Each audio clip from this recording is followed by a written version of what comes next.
আজ আছে গলসি কলেজে এক্সাম, তাই বেশি সময় নষ্ট না করে অনেকটা মন খারাপ নিয়ে তাড়াতাড়ি বেরিয়ে পড়লাম বাড়ি থেকে। কারণ আমার বাড়ি থেকে গলসি অনেকটা দূরের রাস্তা। আর আমি জানি না এই রেলগেটের সঙ্গে আমার কিসের শত্রুতা। আমি যখনই আসি তখনই শুধু গেট বন্ধই থাকে। তো তারপরে আমি চলে এলাম বুধবুধ বাজার, কারণ আমার পরীক্ষার টাইম ছিল দুপুর 2টো থেকে বিকাল 5টা পর্যন্ত। আর সেই টাইমে এখানে কোনো ট্রেনই ছিল না, তাই আমাকে বাসে করেই যেতে হয়েছিল। আর আজকে যেহেতু প্রথম দিন ছিল, তাই আমার একটু বেশি নার্ভাস লাগছিল। তারপরে আমি চলে এলাম চৌমাথা থেকে সোজা চলে গেলাম কলেজ। আর কলেজে এসে দেখি ফার্স্ট ব্যাচের পরীক্ষা শেষ হয়ে গেছে। তো এখানে এসে আমি আমার নিজের রুম নাম্বারটা খুঁজে নিলাম। তারপর সবার সঙ্গে আমি ঢুকে পড়লাম কলেজে।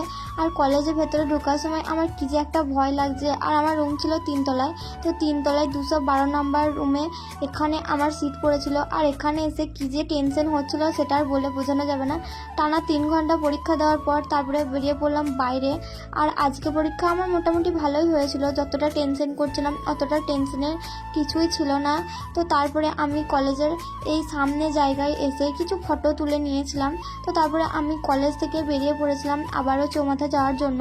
আর সেই সময় ট্রেন ছিল, কিন্তু অনেকটা সন্ধে হয়ে যেত, তাই আমি বাসেই করে চলে এসেছিলাম। তো তারপরে আমি চলে এলাম গেটের কাছে, মানে রেল গেটের কাছে। তো আজকে মিনি ব্লগটা আমি এখানেই শেষ করলাম।